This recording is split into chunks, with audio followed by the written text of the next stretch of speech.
Bonsoir. Bonsoir. Non, j'ai pas aimé. Bonsoir. Bonsoir. J'ai pas aimé non plus. Bien. Ce soir, B'Siyata Dishmael, nous sommes mardi 28 janvier, ou alors le Kaf Zayin, le 27 du mois de Cheshvan. Et nous partons, Bezrat Hashem, pour un minimum d'une heure de cours sur la réincarnation. Réincarnation, sujet qui, très franchement, pourrait prendre des heures et des heures d'explication, puisque le Hari en a écrit Bichlal un livre qui s'appelle le Shar Gilgulim, les portes de la réincarnation, et bien entendu d'autres œuvres qu'on feuilletera d'ailleurs nous-mêmes, puisque nous avons ici le Gilgul Neshamot du Rama de Pano, Bezrat Hashem, Rabbi Menachem de Pano. Et sans plus tarder, notre shiur, puisque nous avons déjà fait notre quart d'heure d'alachot avant de commencer ce shiur hors caméra, nous allons parler de la réincarnation. Vous savez qu'il n'y a absolument pas de doute dans le judaïsme sur l'histoire de la réincarnation. Qu'est-ce que veut dire exactement se réincarner? En quoi cela consiste? De quel niveau d'âme nous parlons quand on en parle? Alors je vous ai expliqué comme ça un petit peu une préface, un petit peu à tout cela. C'est d'abord et avant tout de comprendre que le mot Gilgul, Gimel, Lamed, Gimel, Vav, Lamed, font la gematria du mot 72, c'est-à-dire Chesed. La réincarnation, c'est un Chesed absolu. En deux mots, quand une personne part de ce monde, elle aura besoin de se réincarner sous deux facettes. La première facette, c'est pour des choses qui sont positives. Si par exemple, j'ai accompli beaucoup de mitzvot dans le judaïsme, mais le Gadenen que j'ai en haut ne me suffit pas par rapport à l'accomplissement de vouloir servir Hachem.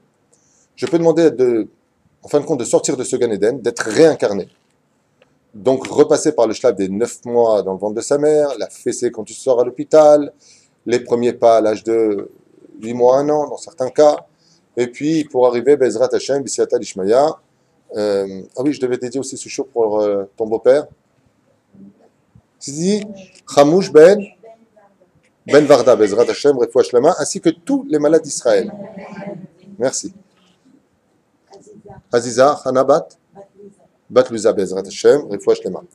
Bien, donc il y a ceux qui ont besoin de se réincarner parce qu'ils ont besoin d'une ashlama, c'est-à-dire de compléter des mitzvot non accomplis, comme l'histoire de ce Yéménite au début du Kamamdina, enfin beaucoup plus tard, puisqu'en 1973-74, il y a un Yéménite comme ça qui a dit à sa femme une phrase bizarre, alors que tout allait bien entre eux, « Bon, il faut que je divorce. » Il lui a dit « Tu divorces de quoi? Tu as 80 ans, tu divorces de quoi ?» Il lui a dit. Il lui a dit « Non, je t'explique. Je ne suis venu dans ce monde pour accomplir la mitzvah de Hashavat Kala. Il faut être un grand mikoubal pour dire une chose pareille. Je dois te divorcer pour te reprendre. » Il lui a dit « Mais pourquoi tu dis ça ?» Il lui a dit « Parce que de tous mes gilgulim que j'ai eus, c'est la seule mitzvah qui me manque. J'ai été Kohen, j'ai été Lévi, j'ai accompli toutes les mitzvahs à l'époque du temple. Il me reste qu'une seule mitzvah des Rabbanan qui s'appelle Hashavat Kala. C'est-à-dire que si une personne Chaz v'Shalom divorce, c'est une plus grande mitzvah encore de rapporter sa Kala. Donc il lui a dit, Tzarich Litgaresh. Mais on n'a pas le droit de Litgaresh al-Menat Litratem bechazara. On n'a pas le droit de divorcer si tu as l'intention de te remarier après. Tu n'as pas le droit de jouer avec le Beddin Chaz v'Shalom. Il dit, la fin, c'est pour ça que je veux vraiment te divorcer. Et si le destin nous amène, et cet homme-là a fait cette mitzvah-là, le lendemain de son mariage, il est parti de ce monde. Une vraie histoire d'un Yéménite à Yerushalayim qui avait vu des choses que nous ne voyons pas. C'est un très haut niveau, bien entendu, nous, qu'on ne profite pas de dire ça à une femme, mais au fait, ça va? Ouais, ben justement, je vais faire une mitzvah. C'est Chet Gitin, Yatikojik. Bien. Donc, il y a ceux qui vont s'incarner pour les bonnes choses, et il y a ceux qui vont se réincarner pour les mauvaises choses, comme on va le constater ici dans le Pelioetz de Rabbi Eliezer Papo, pour régler les problèmes d'âme. Alors, ce qu'il faut comprendre, c'est que la réincarnation, c'est quelque chose de très ambigu.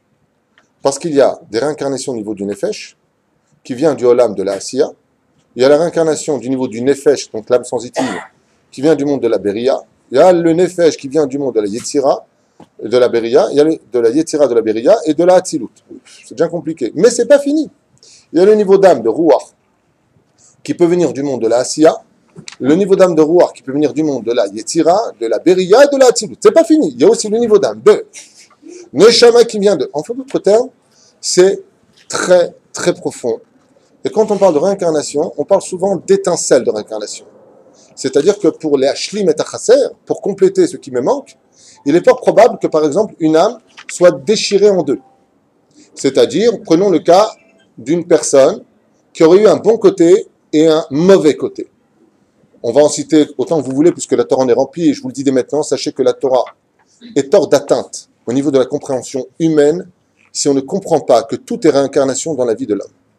tu ne pourras jamais comprendre Hachem si tu n'es pas au courant que tout ce que tu vis, tout ce que tu es, tout ton nom, ton lieu, ta date de naissance, tout ça, c'est d'une précision hors pair et que ça correspond à des comptes qui appartiennent au casier de la réincarnation. L'opachot velo yoter. Regardez le Baal Shem Tov.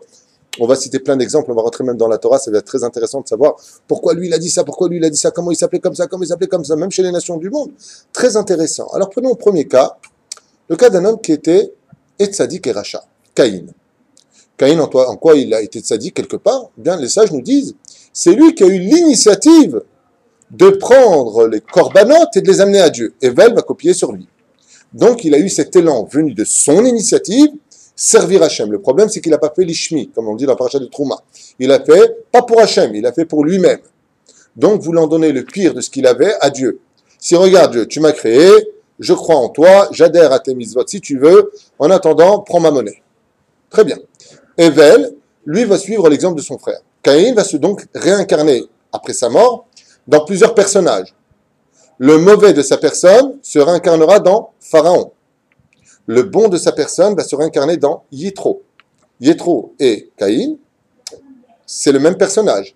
Et vous le verrez, comme je vous l'ai dit tout à l'heure, à toute vitesse, mais il faudra revenir dessus, ce que j'ai noté ici de façon plus explicite, c'est que les noms que vous avez cachent en eux le secret de votre réincarnation.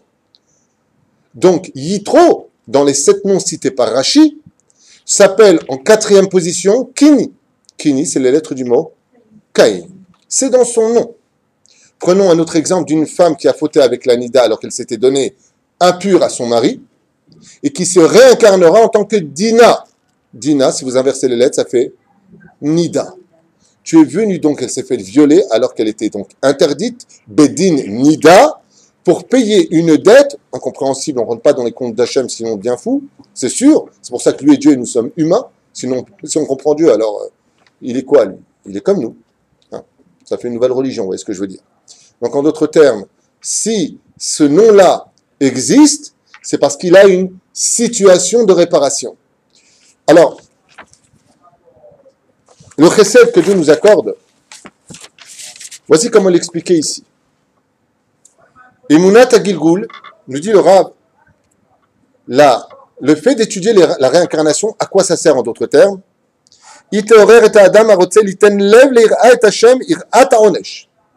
Le but essentiel, nous dit le Péléoetz, d'enseigner le Sha'ar HaGilgulim, c'est d'imposer de la crainte absolue chez les gens. Ça veut dire quoi absolu chez les gens? Sache que si tu voles, tu te réincarneras, tu reviendras dans ce monde, tu perdras tout ce que tu as gagné et tu feras réincarner la personne que tu as volée à qui tu rendras cet argent. Comme ça dit Rabbi, le Ari Akadosh, Ken Rabbi Yitzhak Luria. C'est-à-dire que si tu fais des choses qui sont malhonnêtes, il y a un Dieu qui est là qui te surveille. Tedalecha, Tarzor, tu reviendras. Donc si tu as voulu vivre une vie cool aujourd'hui en prenant priorité sur les autres, sache que tu reviendras dans ce monde pour avoir une vie rassera et que tout ce que tu ramasseras, celui que tu as volé te le prendra. Et tu ne comprendras pas et tu diras j'ai pas de chance. En réalité, il n'y a pas de j'ai de la chance, je n'ai pas de chance. C'est qu'une question de réincarnation. Tu viens payer ce que tu dois. Donc le but de ce chiour, comme le dit ici le Baal Péléoët, c'est d'enseigner il faut que tu craignes Hachem. Parce que sache que dans ce monde, il n'y a plus de Neshamot neuves. Tous autant que vous êtes ici, vous êtes tous des Neshamot réincarnés. Qui ten libo, qui rabbi machovim la racha, ou mar meod mi mavet ou mikol chevle geinom, ou ra'at agilgul. Et il dit qu'il n'y a pas une plus grande punition dans ce monde, de tout ce qui a été créé pour nettoyer l'homme de ses injustices, pour ne pas dire le mot faute, que la réincarnation. À tel point que Rabbi Nachman de Breslev a écrit noir sur blanc dans le Likutei Moharan qu'un homme doit prier toute sa vie entière pour qu'il ait affaire, s'il a fauté au Geinam, au Kafakela, ce qu'il veut, sauf une chose, la réincarnation. Pourquoi? Parce que la réincarnation comporte en elle des avantages, certes, mais encore beaucoup plus d'inconvénients. Lama, il est fort probable qu'un homme vienne réparer sans faute. C'est tout. Mais repart de ce monde avec 10 millions de fautes. Ça veut dire, t'es venu réparer ça, tiens-toi à carreau, tiens-toi bien. Non. Je vais rajouter, et c'est boucha vecherpa, quelle honte le jour du jugement. Parce que la personne, une fois qu'elle part de ce monde, donc non plus aveuglée par son corps, comprend qu'elle n'était qu'une réincarnation venue réparer ça, Bessachakol, juste ça. Et nous, on va rajouter, sans s'en rendre compte en disant, je fais ce que je veux, tu n'as pas à me dire ce que j'ai à faire. Imbécile. Tu n'as pas compris que tu es rien d'autre qu'une réincarnation. Vous allez voir, ça va être de plus en plus profond. Et que les choses soient claires, même si Rabbi Chai Gaon, je crois que c'est lui, avait enseigné qu'il n'y a pas de réincarnation dans le domaine animal, sachez qu'il n'y a que lui qui le pense. J'ai jamais lu autre, à part lui, qui disait qu'on ne se réincarnait pas dans les animaux. Le Hari dit explicitement qu'on se réincarne dans tout cela. Le Ramadopano l'explique, le Chesed Avram l'explique, comment il s'appelle, Mincha Deouida de Rabbi Daptaya l'explique, et pour finir, Avatraim l'explique, et Pleyoetz l'explique. Tous les commentateurs, tous les plus grands de ce monde affirment qu'on se réincarne dans 4 niveaux qui sont le minéral, le végétal, l'animal et l'homme. On peut tout à fait se réincarner aussi dans le monde, comme l'explique et le prouve le Ben Ishraï, dans le monde animal.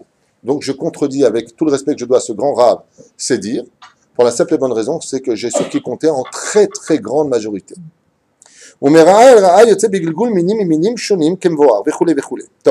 Comme par exemple, celui qui parle du Lachon Hara. Il peut être certain qu'il sera réincarné. Seulement dans quoi il sera réincarné?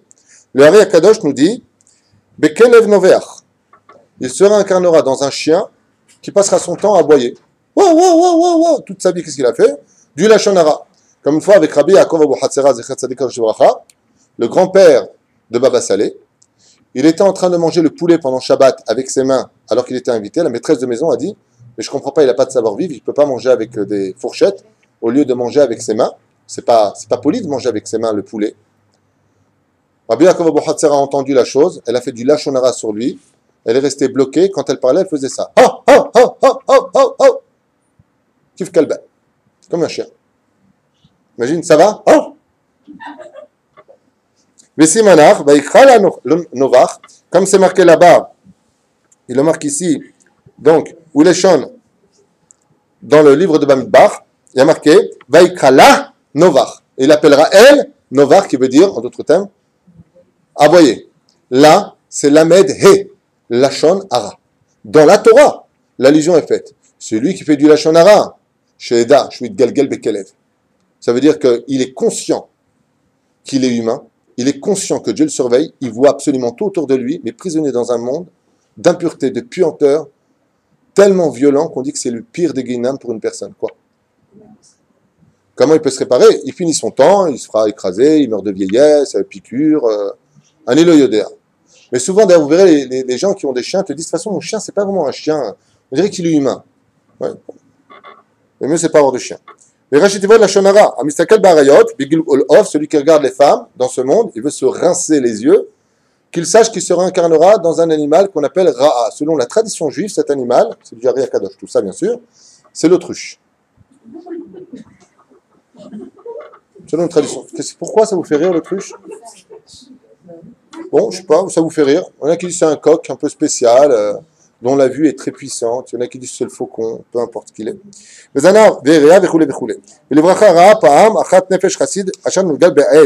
Comme le Hari, une fois, il raconte qu'il a vu une chèvre.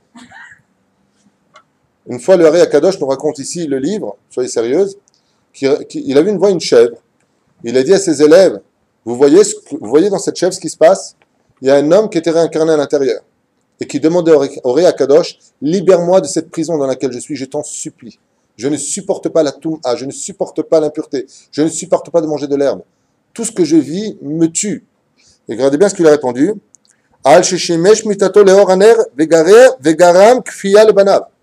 Parce il est parti avec son épouse en laissant de la lumière dans la chambre. Il a provoqué que ses enfants deviennent des kfouye batora, ça veut dire des renégats de la Torah. Et sa femme est tombée enceinte de cette lumière. D'accord? Parce qu'il a été. Pourquoi, d'après vous? Quel rapport avec? Vous comprenez, je vous dis, dans les mots, on comprend la réincarnation. Comment on dit le culot en hébreu?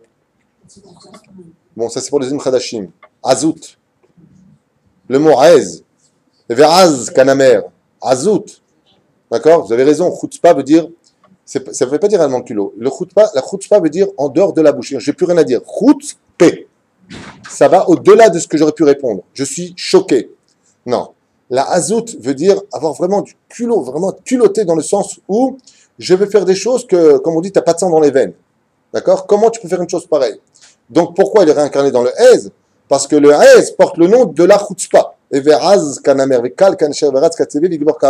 pour cela que le Hez en araméen se dit Shindalet. Hein? La chèvre. D'accord? Il faut savoir que quand on se réincarne dans un fruit, ou plutôt dans un homme, ici il y a marqué plus exactement, Shemegalgel Ba'adam. Donc cet homme-là va se réincarner dans l'homme. Sache qu'automatiquement, il ne se rappellera pas du Gilgul pour lequel il est venu, car son challenge est de trouver sur Terre, bizarrement, on dirait un petit peu un jeu comme ça, mission accomplie, pourquoi il est venu réparer ce monde. Qu'est-ce qu'il a à faire dans ce monde? Le Hari Akadosh nous a livré un secret, et il nous dit, c'est la mitzvah qui pour toi sera la plus difficile, qui est la raison de laquelle et pour laquelle tu es venu sur Terre. L'opachot velo yoter. Je finis avec le Péléoët. Comme il y a marqué ici, c'est pour cela que nous, qui sommes dans des corps humains, devons tout faire pour aider les âmes prisonnières dans le monde du domaine, du minéral, du végétal, de l'animal et de l'homme. Comment aider les hommes? Leur faire teshuva, les ramener à la bonne raison, leur expliquer le sérieux de ce monde. Au niveau de l'animal, Bezrat Hashem, comme on l'a vu avec le Pinchas, le Chamor de Pinchas Ben Yair, Rabbi Pinchas Ben Yair avait un Chamor, de s'occuper de l'animal, de lui faire des travaux dans la Kedusha. Quand il s'agit par exemple de végétal ou d'animaux, une fois de plus on reprend, on parle de la cacheroute. Donc automatiquement quand tu manges de la viande, tu diras la bénédiction de Baruch Ata Hashem, avec les kavanot et non pas style je connais par cœur, je sais de quoi je parle. Donc la bracha comme il le faut, Baruch Ata Hashem, je m'arrête, Elokeinu melech haolam, je m'arrête, She'akol nia bidvaro, la personne en face si possible répondra Amen, cette âme est libérée et monte automatiquement. Vous l'avez libéré d'une prison et il vous bénit. C'est-à-dire que chaque fois que vous faites une bracha, en réalité c'est vous qui êtes béni. C'est pour ça que la vraie signification du mot Baruch Ata ne veut pas dire béni tu es, mais source de bénédiction tu es, car lui est source et il t'envoie la bracha. Car il te donne le mérite de dire la bracha. Quand tu es, bien entendu, végétal, tu vas manger des salades. Baruch Ata Hashem, Elokeinu melech haolam, Boreperi Ha'adama. Et à partir de ce moment-là, je mange et je libère cette neshama. C'est une des raisons dans la Kabbale qui a été donnée.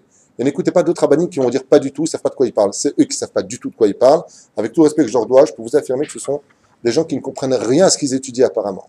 Quoi qu'il advienne, et je suis prêt bien entendu, s'ils veulent me rencontrer, à m'asseoir avec les livres ouverts devant eux.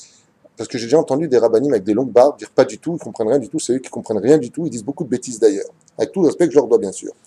Lachem, Bezrat Hashem, la bracha, bevadai, qu'elle est meshachreret, elle libère ses nitzotzot et les fait remonter. Même si nous on ne comprend pas vraiment de quoi est-ce qu'on parle, ça coûte pas cher de dire la bracha malgré tout. Absolument. Et donc si on ne fait pas la bracha, on n'a pas fait monter cette âme. Et donc cette âme-là, je peux finir? Merci. Et donc cette âme-là, quand on a fait la bracha, on l'a mangée. Oui, c'est ce qu'il dit le Hari Akadosh. Il dit que quand tu mâches, il ressent la morsure. Quand, vous voulez la suite? Dans les boyaux, il sait qu'il est là-bas. Quand tu tires la chasse, il sait où il va. Le problème qu'il y a, c'est que maintenant cette âme-là, qui a un ange à côté de lui, porte plainte contre celui qui a mangé sans bénédiction. Résultat des courses, comme il n'y a jamais d'injustice. Le pauvre lui, il était réincarné. On n'a pas fait la bracha. Et tu sais pourquoi on n'a pas fait la bracha sur lui? Parce que lui, dans le Gilgul d'avant, il ne faisait pas les brachot. Donc celui qui n'a pas fait la bracha, quand il va se réincarner, il va tomber dans le plat d'un mec qui ne fera pas la bracha. Il criera justice, Ribbono Shel Olam, libère-moi, j'avais l'occasion, pourquoi ce juif ne fait pas Torah Mitzvot?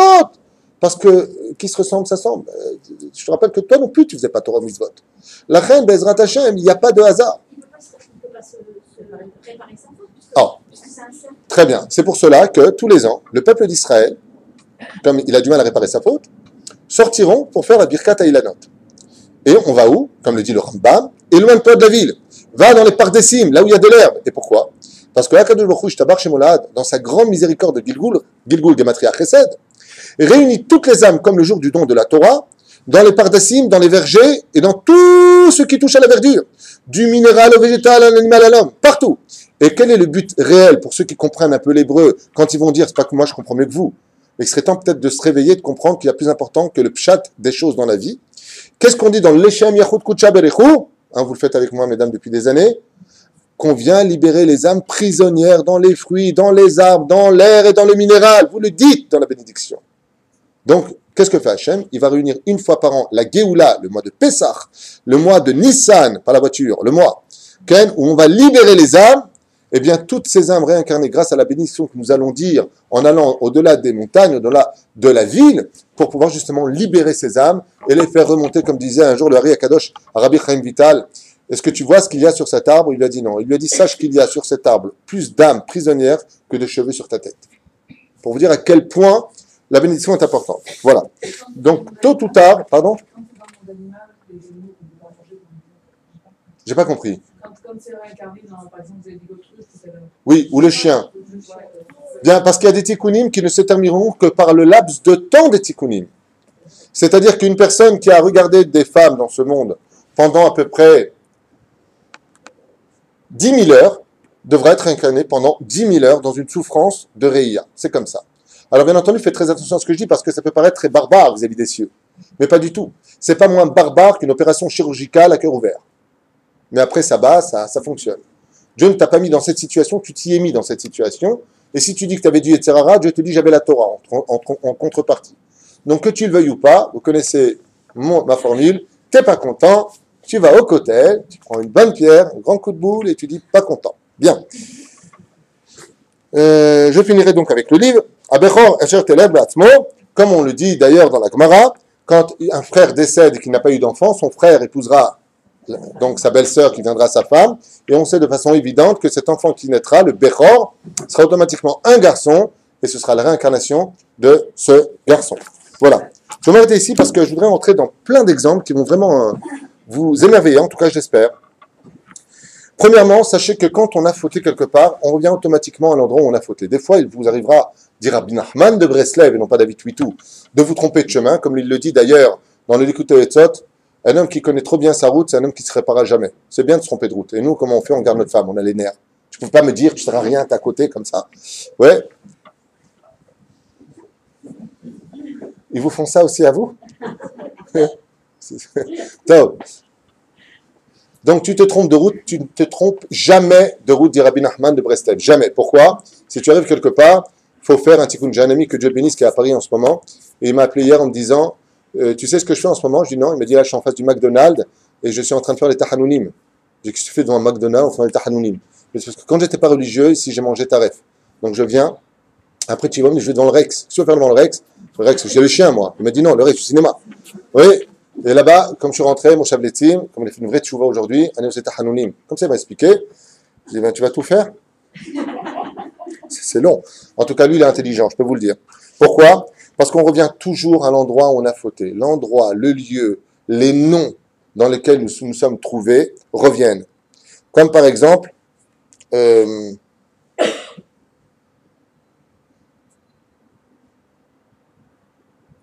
noms. Prenons par exemple des noms. Haran était le frère d'Abraham. Il a dit à son frère Abraham, si ton Dieu a raison, je rentre avec toi dans la fournaise ardente, mais s'il n'a pas raison, je resterai sur mes positions. Donc il y avait un semblant d'Avodazara dans son sang, oui ou non? Oui, on est bien d'accord. Haran, ce sont les lettres du mot Aaron. Qui a fait le Vaudor? Aaron. Il y a quelque chose en lui qui circulait pour ça. Non au niveau de la conscience. Non au niveau du subconscient. C'est un homme kadosh. Seulement malgré tout, dans son Gilgul précédent, Aaron, c'était Haran. Et donc dans son Gilgul précédent, il n'était pas sûr de sa décision. La seule solution qu'il trouve pour retarder la faute, c'est de fabriquer la faute. Pour des raisons extraordinaires, comme on le verra dans la paracha quand on y arrivera. Donc Aaron, Otodava. Une femme va sauver le peuple d'Israël de la faute, de la mort. On parle de Yaël. Inversez les lettres du mot Yaël, qui s'écrit Yud, Aïn, Lamed. Et vous avez les lettres du mot Aïli, Kohen, Gadol. Aïli, Aïn, Lamed, Yud. Car Élie, lui aussi s'étant réincarné d'une partie de Aaron, c'est la réincarnation aussi d'Aaron, est mort sur le coup, avec ses deux enfants, Pinchas et Chofni, qui mangeaient donc du misbéar qui était strictement interdit. Pourquoi? Une telle punition, pourquoi il est mort comme ça? Parce qu'il est venu régler la faute du Vaudor qui a été fait Béchogeg. Donc il est mort en tombant en arrière, il n'a pas fait exprès, et ça lui a cassé la nuque. Oh, pourquoi il est mort comme ça le pauvre? Ma'achalik. Lama. Parce que le da'at, c'est-à-dire la connaissance, se trouvant ici, elle a été brisée à ce moment-là. Am keshe oref. Le oref, c'est la nuque. D'autres exemples pourront être donnés, mais je ne vais pas perdre de temps puisque je voudrais avancer. J'aimerais vous lire aussi chez les Goïms une étude qui a été faite. Alors, je ne sais pas ce que ça vaut exactement dans le monde de la réalité, mais ce serait intéressant de le faire ensemble, pour voir les lieux, les noms, si ça vous intéresse. Alors, je vous le lis. Bezrat Hashem. Les sages nous disent que la réincarnation, bien entendu, n'appartient pas qu'au monde du juif, elle appartient aussi au monde des nations du monde. Les nations du monde aussi, eux, se réincarnent. Prenons le cas de Abraham Lincoln. Ça vous intéresse? On va voir un petit peu ensemble des similitudes historiques entre deux personnages, au niveau des noms, au niveau des dates, au niveau des gens qui l'ont fréquenté, au niveau des lieux qu'ils ont fréquentés, et jusqu'à leur mort. On le fait? D'accord. Merci pour la petite voix au fond, j'ai bien aimé. Oui. Abraham Lincoln fut élu exactement au Congrès en 1846. Donc nous sommes en 1846 de l'ère vulgaire. Abraham Lincoln a été donc élu au Congrès. Si on arrivait à John Kennedy, donc bizarrement lui aussi président des États-Unis, pourquoi? Une question que souvent les gens se posent. Pourquoi lui il est né normal et lui il est handicapé? Pourquoi lui il est né riche? Ça veut dire que dans son mazal il est riche. Et pourquoi lui il n'a pas de chance? Parce que tu reviendras toujours te réincarner dans la même situation dans laquelle tu es parti de ce monde pour être jugé avec équité. Car le mec qui a fauté dans la richesse, il revient pauvre, comment tu veux qu'il soit jugé? Il faut que ce soit dans les mêmes conditions. Vous le voyez dans les jugements. Quand il y a un meurtre qui est commis, qu'est-ce qu'on a besoin de faire pour être sûr du jugement? On fait une reconstitution. Et la reconstitution est obligée d'être faite avec le coupable qui doit expliquer exactement pour voir ce qui s'est dit est plausible. Il faut que ce soit exactement dans les mêmes conditions, le nombre de pas qui correspond au nombre de minutes pour lesquelles le meurtre a été fait. On est bien d'accord? Et ça, je te dis, c'est exactement ça. Il n'y a pas de rue, Stam, tu n'es pas né à tel endroit parce que ta mère a déménagé à cette époque-là. Non, non, tu es né dans cet endroit précis parce qu'il y a un rapport avec toi à cet endroit précis. Et ton nom a un rapport avec ta réincarnation. C'est pour ça que les Mekoubalim, comment ils s'appellent? Un tel fils d'un tel. Ou Zeba, papa, papa, ils te font déjà le commentaire. Pourquoi? Parce que le nom, c'est la racine de l'âme. Donc, le pourquoi de sa réincarnation. Nous continuons. Enfin, on commence. Je vais faire vite parce qu'on a vraiment beaucoup de choses à faire. Abraham Lincoln fut élu au Congrès donc en 1846. John Fred, comment il s'appelle? Fitzgerald Kennedy, lui aussi a été donc élu en 1946. Donc combien il y a entre les deux? Un siècle. Juste un siècle. Abraham Lincoln fut élu président en 1860. Et bien entendu, John Kennedy a été élu président en 1960. Les deux au Congrès, les deux sont devenus présidents. Kaut Rabbi. En arabe, ceux qui comprennent le yiddish, ça veut dire Kaut Rabbi, avec la force de Dieu. Les noms de Lincoln et de Kennedy contiennent exactement tous les deux 7 lettres. Les deux sont composés exactement de 7 lettres. Les deux présidents luttaient exactement pour la même cause, les droits civiques. C'est-à-dire qu'ils ont monté une politique d'élection au niveau idéologique qui partait exactement dans la même direction. Vous allez voir que quand on va ouvrir tout à l'heure les Gilgulim dans la Torah, vous allez voir que les mêmes personnages ont les mêmes convictions, se battent pour les mêmes détails. Exactement comme chez les Goïm. Enfin, nous comme eux, comme nous. Leurs deux épouses ont perdu des enfants alors qu'elles vivaient à la Maison Blanche. Et Abraham Lincoln et Kennedy, la même chose. Alors que leurs femmes étaient à la Maison Blanche, ils ont perdu exactement des enfants, leurs enfants. Les deux présidents furent assassinés un vendredi, le même jour. C'est pas fini. Les deux présidents furent touchés, les deux à la tête. Abraham Lincoln a été abattu d'une balle dans la tête, ainsi que Kennedy. Le secrétaire de Lincoln s'appelait Kennedy, et puis pour faire plaisir, le secrétaire de Kennedy s'appelait Lincoln. Il faut vérifier. Les deux présidents furent assassinés par un sudiste. Il y a les nordistes et les sudistes, vous connaissez l'histoire. Ils ont été exactement abattus par le même système idéologique, pour la même réparation. À ces deux présidents succédèrent deux sudistes qui sont venus. Le président qui a succédé Lincoln, le président qui a succédé Kennedy, étaient deux idéologistes sudistes. Successeurs s'appelaient tous les deux comment? Johnson. C'est Johnson. Celui qui a précédé après Lincoln s'appelait comment? Johnson. Et celui qui a précédé après Kennedy s'appelait Johnson. Les mêmes noms reviennent exactement à un siècle de différence. André Johnson, qui succéda à Lincoln, était né, lui, en 1808. Tandis que Lyndon Johnson, qui succéda donc à Kennedy, était né en 1908 aussi. Un siècle exactement entre les deux. C'est du hasard ou c'est quand même impressionnant? J'ai pas fini. C'est le début.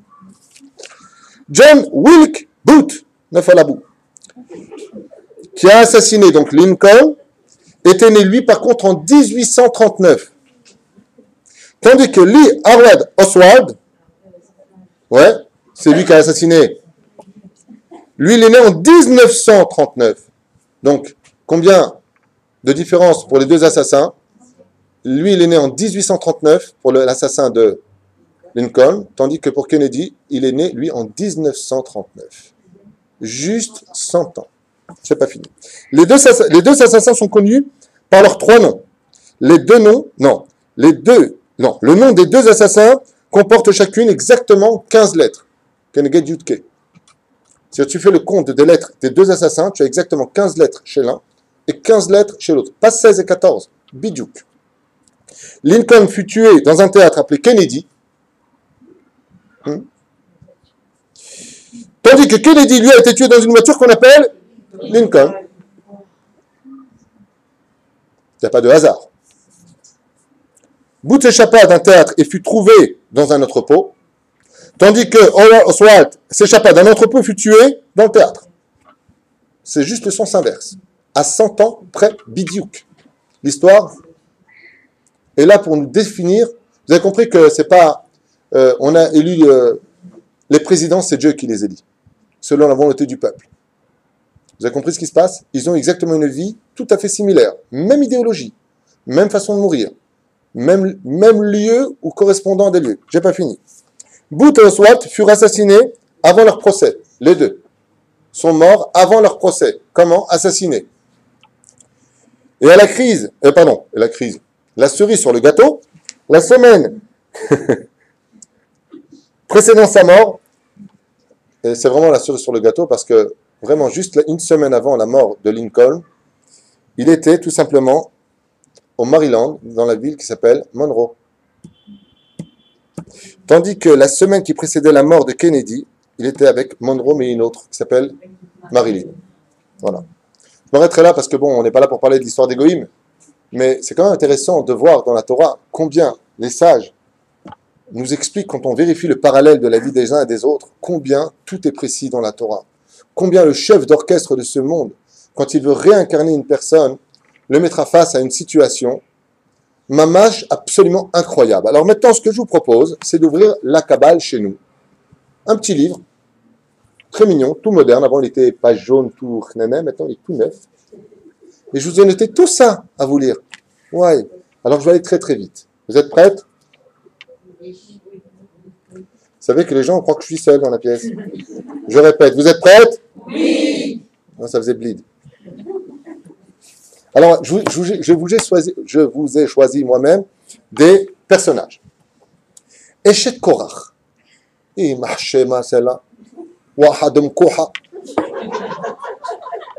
se demande d'où elle vient. La femme de Korach, celle qui donnait des conseils pourris de sa race. Ouais, pourquoi elle a plus d'argent que toi? Il t'a ridiculisé. Elle s'est réincarnée. Elle avait une bouche, c'était une vraie poubelle. Oui? Comment on dit poubelle en hébreu? Non, d'accord. Donc, elle se réincarnera en tant que femme. Étant donné qu'elle voulait, elle voulait devenir quoi? Elle vous rappelez? La présidente du peuple d'Israël, vous vous rappelez ou pas? Donc, qu'est-ce qu'elle voulait être? La femme du guide du peuple d'Israël. Là où l'homme veut aller, Dieu l'emmène. Tu étais juste en dessous de Moshe Rabbeinu. Tu as fauté avec ta bouche, tu deviendras la reine d'Israël. Mais on a dit comment elle s'appelait dans les commentaires? Izével, femme de Achav, roi d'Israël. Le livre ici. Qui était Izével? Isabelle en français, si vous préférez. Oui. C'était rien d'autre que la femme de Korach qui s'est réincarnée. Une fois de plus, Dieu lui a laissé sa chance. Tu voulais cette place-là, tu l'auras. La Gemara dans Masechet Brachot nous parle d'un autre cas que je n'ai pas noté ici. Nous parle d'un roi qui s'appelle le roi Yanaï. Le roi Yanaï a voulu toute sa vie devenir Kohen Gadol. Mais tu peux pas être Kohen Gadol, t'as beau être roi avec des diamants sur la tête, tu peux pas être Kohen parce que t'es pas de la descendance d'Aaron. Tu peux pas être Kohen. Quand il est mort, Dieu l'a réincarné. Et ça, ce que je vous dis, c'est dans la Gemara de Brachot. Et on nous parle d'un grand Cohen qui a été Cohen pendant 80 ans de sa vie et qui à la fin a tout jeté. Et la Gemara dit, comment 80 ans 80 ans Cohen Gadol. Il dit, c'était la réincarnation de Yanaï, roi d'Israël. Et pourquoi il était offert? Parce que le roi Yanaï n'a jamais voulu être roi d'Israël pour Dieu, mais pour avoir toutes les couronnes sur la tête, qu'on appelle Keter Keuna, Keter Malchut, Keter Shem Tov, Keter Leviya. Il voulait toutes les couronnes sur la tête. Comme le champion du monde de boxe, il veut avoir toutes les couronnes au-dessus de sa tête. Ainsi a voulu le roi Yanaï, lo Leshem Shamaim, quand il s'est réincarné, nous dit la Gemara. Il a tenu le coup, Dieu l'a mis à l'épreuve.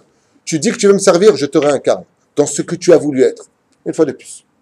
Donc il nous dit comme ça, Veigam Isabelle Gilgul Cosby. Et donc comme elle a encore déliré, elle a déliré, il est déliré. Avant de devenir Isabelle, elle était Cosby Batsour. Pourquoi? Parce qu'il est une fa et pia. Bien. J'avance à notre personnage, puisque j'ai dit que j'irai assez vite. De quoi? Je comprends pas. Je sais pas ce que tu dis. Cosby Batsour, c'est un nom, hein, c'est son nom. Je sais pas ce que j'ai dit. Ah, et Tinfait Pia, elle a sali sa bouche. D'accord. Onkelos, vous avez entendu parler de Onkelos? Onkelos. Tzadik ou Racha? Tzadik, Onkelos, qui a traduit la Torah en araméen, qui explique la kavana de la Torah dans son langage qui était l'araméen. Hager, celui qui s'est converti. Ibour, il est qui lui? C'est la réincarnation de Eliphaz. Et pourquoi il a eu une réincarnation pareille? Eliphaz était l'élève de Yaakov Avinu. Il voulait être tzaddik, mais son père était Racha. Il était tellement tzaddik que quand son père lui a dit « Va tuer Yaakov sur l'ordre du Kiboud Avahem, honore ton père et ta mère, j'honorerai les miens, tu dois m'obéir. » Pourquoi? Dieu, il doit m'obéir. Quand est venu Eliphaz, il lui a dit « Mon oncle, tu es mon rave, je ne peux pas lever la main sur toi. Et lui, c'est mon père, il m'a dit te tuer. Comment je fais? Et il lui a dit dépouille-moi de tous mes biens, car un pauvre est considéré comme mort. Ainsi donc, tu auras accompli. Qu'est-ce qu'a fait Eliphaz? Il a levé les yeux vers le ciel et demandé pardon à Hachem. Il lui a pris tous ses habits. Il lui a dit j'ai fait la mitzvah. Et Yaakov lui a dit tu peux partir en paix. Tu as fait la mitzvah et du kibbutz avaim et d'honorer ton rave. La reine, étant donné qu'il a montré bonne volonté, le Raman de Panou nous dit ah chez l'oratzala roget Yaakov zachab et mitzvah kibbutz av. Qu'est-ce qui s'est passé? Il est parti et il a tout simplement été réincarné dans ce goy qui était le neveu de bien entendu Titus. Oui. Et Titus, c'est la réincarnation de qui? Vous l'avez très bien compris, donc de son père, Esav. Et c'est pour cela que quand il lui dira va apprendre de grandes sciences, il viendra et lui dira il n'y a pas une plus belle science que celle de l'étude de la Torah, chose qu'il aurait dû faire en tant que Eliphaz, mais là, il a chuté. Donc Dieu lui a relaissé sa chance, nous dit le Rama de Pano. Il s'est réincarné dans un corps sous un autre nom qui est tout simplement Onkelos. 2 secondes. Prenons le cas de On Ben Pelet. Ah, la tzadékette.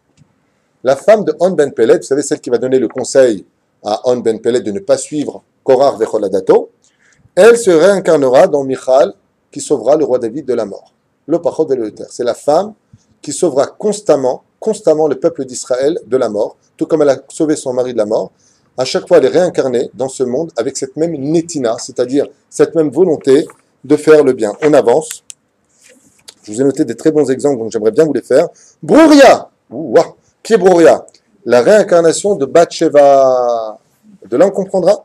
Vaïtam et la Medet Bezrat Hashem, les Shlama Bezrato, Hi Brouria de Eve Mikre les Talmidim. C'est elle qui enseignait aux élèves. De là, d'ailleurs, vous comprendrez que sans la réincarnation, on ne peut rien comprendre. Car l'histoire de Brouria est une histoire très compliquée dans le judaïsme. C'est une femme qui va mettre fin à ses jours alors qu'elle est plus élevée que n'importe quel Talmid Chacham de sa génération. On parle de l'époque de Rabbi Meir Balanès, donc des Tanaïm, avant les Amoraïm. Et cette femme-là va être mise à l'épreuve, une drôle d'histoire que je vous raconte à toute vitesse. Vous avez 2 minutes? Avec plaisir.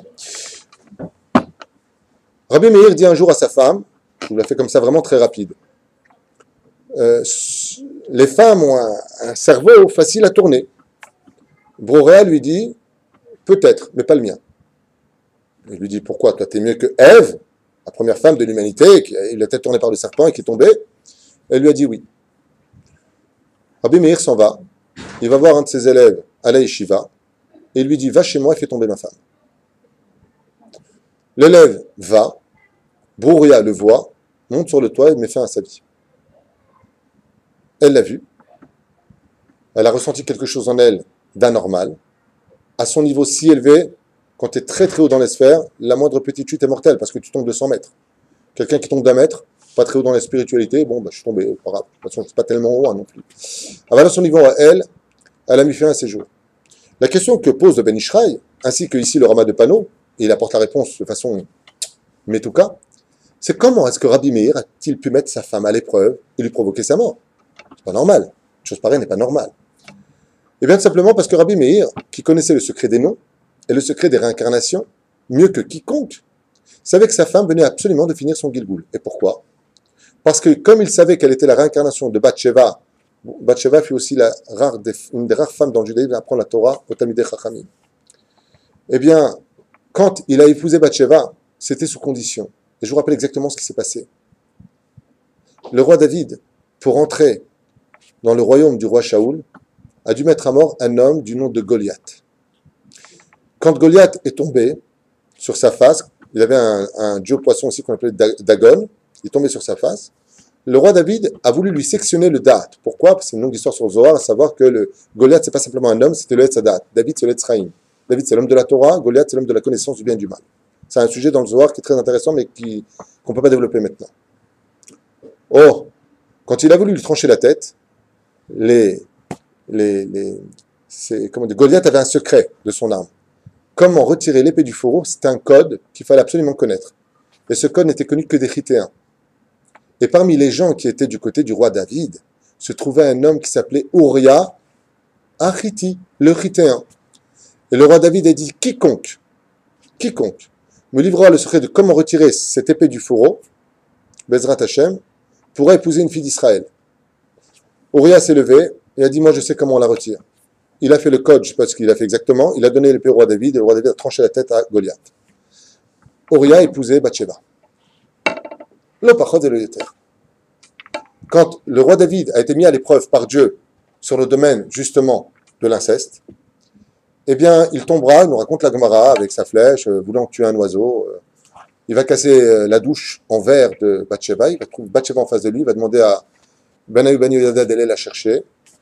Uriah partira à la guerre, mourra à cette guerre, parce qu'il était Chayav Mita, parce qu'il avait désobéi au roi David, c'est une longue histoire. Il donnera le guet à sa femme. Mais qu'on le veuille ou pas, comme c'est marqué dans le 51e Télim au nom du prophète Nathan, Uriah est mort pour laisser sa femme au roi David, malgré tout.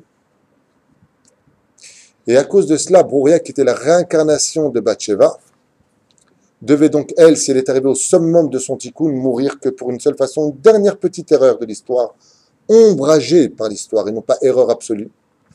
C'est ce qu'a vu Rabbi Meir. Il dit à sa femme Behemet, Enda atan kala, tu as déjà atteint le niveau de celle qui a réparé le monde, parce que je vous rappelle que Bathsheba, c'est la réincarnation aussi de Ève. Donc tu as réparé le monde, Beruria, Mazé Beruria, si vous faites les lettres, elle a fait la clarté du Shem Yudke. Beruria veut dire Barur Yudke.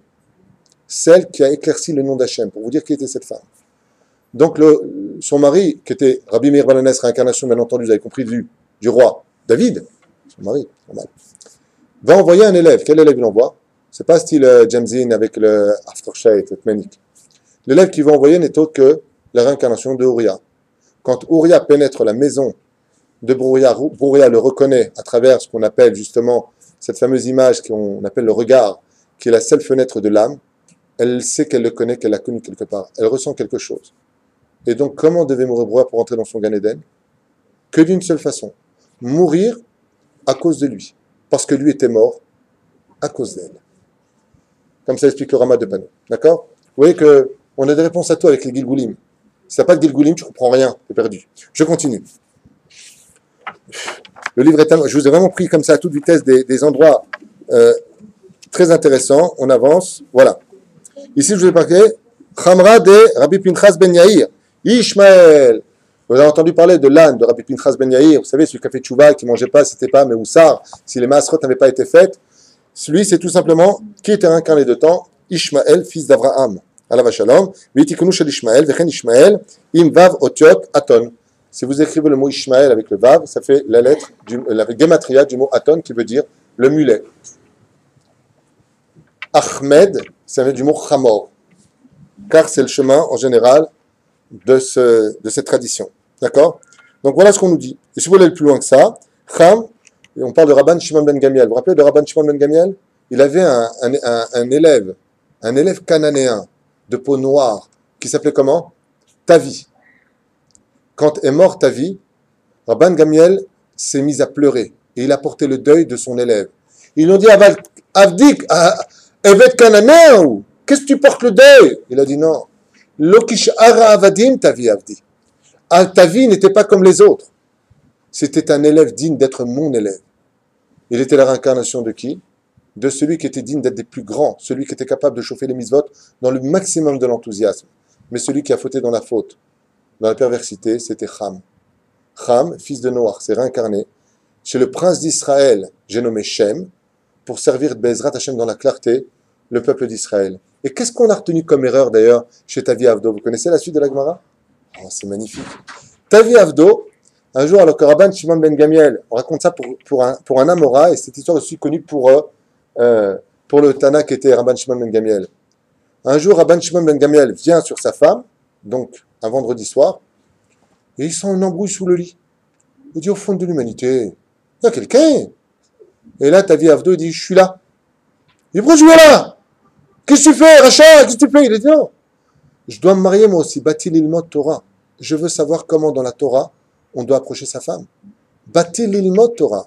Et Cham, pourquoi il est mort de façon affreuse? Parce qu'il s'était accouplé dans l'arche de façon animale. Regardez comment l'histoire se répète. L'histoire de Tavi Avdo, comment elle sort, et l'histoire de Cham. On avance.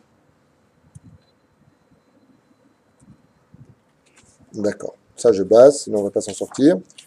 J'avance dans la Torah. On l'a fait en Lincoln avec Kennedy. Et là, oula. Oh, ça va vous plaire aussi beaucoup. Je me suis même permis d'écrire des commentaires à côté. J'ai kiffé celle-là. Je vous la fais ou pas? Mais bien sûr, je vais te la faire, c'est magnifique. Non, je la fais pas. Je la fais. Vous avez entendu parler d'un homme qui s'appelle Rabbi Nahum de Gamzo.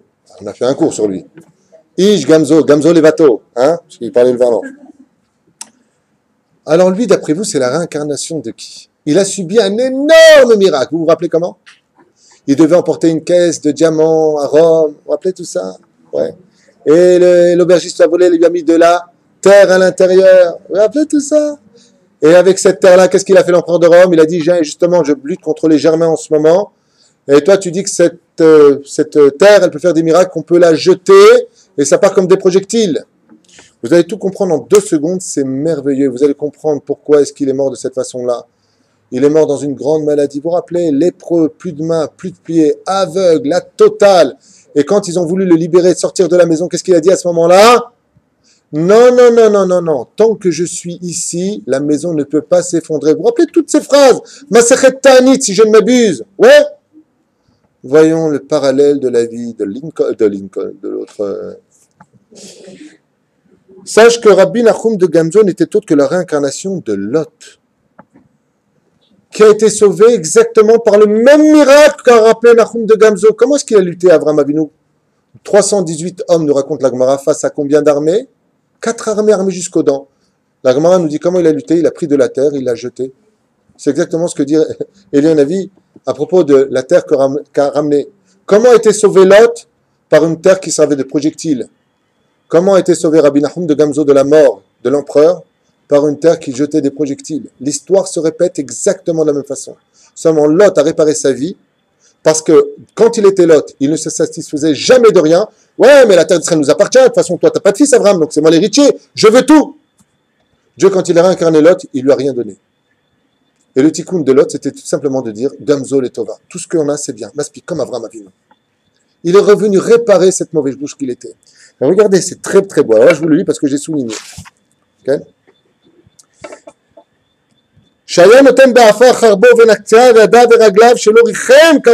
Et pourquoi est-ce qu'il est devenu aveugle?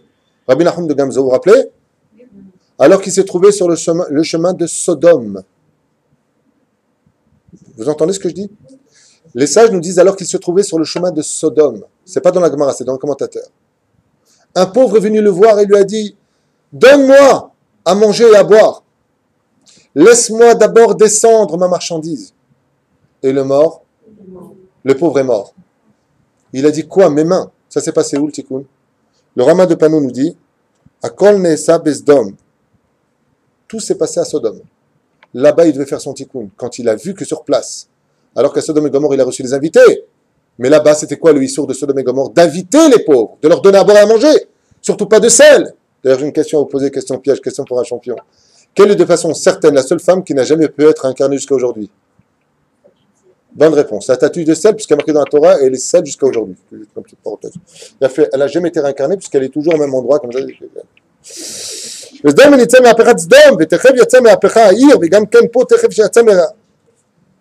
Et qu'est-ce qui a marqué maintenant dans la Torah à propos de la ville de Sodome et Gomorre? Qu'est-ce que disent les anges? Ne t'inquiète pas. Tant que vous n'êtes pas tous sortis de la ville ne sera pas frappée. Maintenant, on comprend pourquoi, maintenant, 1600 ans plus tard, Rabbi Nachum de Gamzo lui dit, mais Rab, on sort vite de votre lit. La maison est sur le point de s'effondrer. Il dit, non, ne t'inquiète pas. Je sais qui je suis, je sais ce que je suis venu réparer. Tant que je suis dans la maison, tant que je suis à Sodome d'avant, tant que je suis dans la maison, elle ne peut pas s'effondrer, la maison.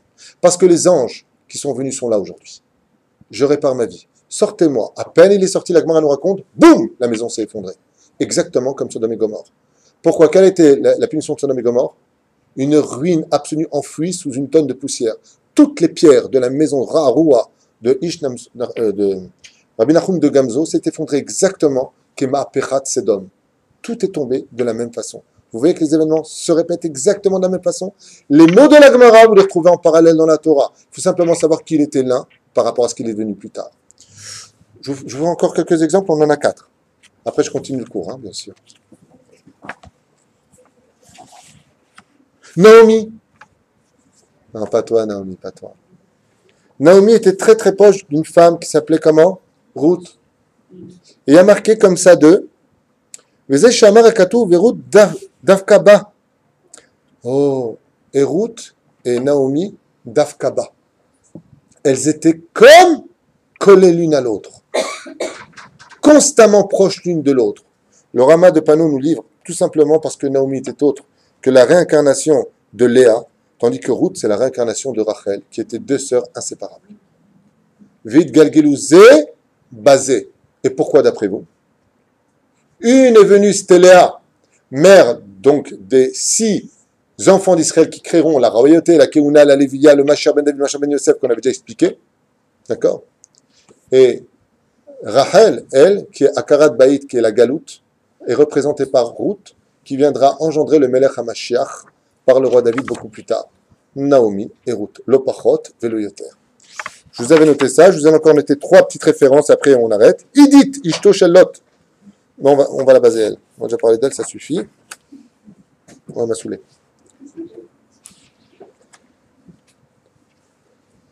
Chez les animaux, tiens donc, les parim, vous vous rappelez l'histoire de Eliyahu à la Vachalom? Zachour Letov, Eliyahu, il n'a pas de sépulture, il n'est pas mort. Hein? Ouais. Il connaît toute sa descendance. Il est là tout le temps. Eliyahu Zachour Letov, vous vous rappelez qu'il a lutté contre les 450 sorciers de Baal Peor. Et il a pris avec lui 2 parim, 2 taureaux. Le Rama de Pano nous dit, tu sais qui il a emmené, Eliyahu Zachour Letov? Il a emmené 2 réincarnations qui n'étaient autres que Datan et Abiram. Ils ont toute leur vie fait du Chilul Hashem dans le désert. Leur réparation à Datam et Aviram s'en est résultée pour faire un Kiddush Hashem pour sauver les enfants d'Israël de la croyance en d'autres religions par rapport au fait que Dieu a envoyé un feu des cieux et a consommé le korban de Eliyahu Zachor Letov. Le Rama nous dit, tu sais qui étaient ces 2 taureaux? C'était Datam et Aviram. Leur réparation était de venir dans ce monde, eux qui avaient fait que du Chilul Hashem, pour devenir du Kiddush Hashem. Intéressant, certes. Je finis avec un petit dernier. On le fait. Bon, ça c'est... Il dit ici à propos des Nitzotzot que Aaron s'est réincarné en Élie, donc je vous l'ai dit tout à l'heure, aussi en Ezra et plus tard en Hallel, en Hillel Azaken. Pourquoi Hillel Azaken? Comme on le verra dans la Maseret Shabbat, page 31, Moudalef, dans sa grande patience avec toutes les questions qu'on lui pose. Parce que Hillel n'est autre que la réincarnation de Aaron Cohen Gadol. Et Aaron aimait la paix et poursuivait la paix. Donc il était de nature, vis-à-vis de Hillel Azaken, d'être un homme qui aime la paix, qui poursuivait la paix et qui ramenait tous les juifs au judaïsme exactement comme il le faisait dans son Gulgul précédent. Sinon, on ne va pas faire tout le livre. Je reviens à notre étude de Ezrat Hashem Itbarach Vitale Shemo Lahad. On raconte comme cela l'explication donc des Gulgulim Voilà, là j'arrive maintenant dans un autre dossier que je voulais absolument faire avec vous. On se donne 10 minutes, ça vous va? Pour finir le cours. Sache que si tu ne comprends pas la force de la réincarnation et l'existence de la réincarnation dans chacun de nous, tu ne pourras jamais respecter la Torah et les mitzvot, comme par exemple respecter ton père et ta mère. Je ne t'ai pas demandé d'être mon père, je ne t'ai pas demandé d'être ma mère. Tu vas rentrer dans des considérations que tu ne contrôles pas. Les sages nous disent pourquoi nos souffrances. Pourquoi lui, il est né, par exemple, Chaz v'Shalom, l'oralin velo lechem handicapé. Lui, il est né sans yeux, lui, il est né sans bras. Moi, j'ai un oncle qui est né avec une polio, une main coincée depuis sa naissance. Mais comment c'est possible? Comment c'est possible? Comment Dieu, tu peux faire des choses pareilles? Dieu! Une fois, il y a quelqu'un qui m'a dit ça. Et je lui ai dit, je ne sais pas si ça concerne mon oncle. D'abord, je suis pas là pour juger, Chaz v'Shalom. Mais j'aimerais poser une question. Juste une petite question. Pas une grande question, une petite question. Si un jour tu es juge et qu'on arrête un homme qui a passé son temps à frapper les autres, les petites vieilles, prenaient des baramines, leur cassaient les jambes. T'es juge, qu'est-ce que tu fais? Il m'a répondu, je casse les bras. Pas chouette, je casse les bras. Je lui ai dit, qui t'a dit que c'est pas le cas? Je parle pas de mon oncle Chaz v'Shalom, je parle de façon générale. Qui t'a dit que c'est pas le cas? Qui t'a dit que ce que tu viens de dire, c'est pas le cas? Il m'a dit, j'en sais rien. Alors je lui ai dit, je vais raconter une histoire et je vais vous la raconter. Vous la connaissez tellement bien que je ne le fais pas pour vous, je le fais à la limite pour la caméra.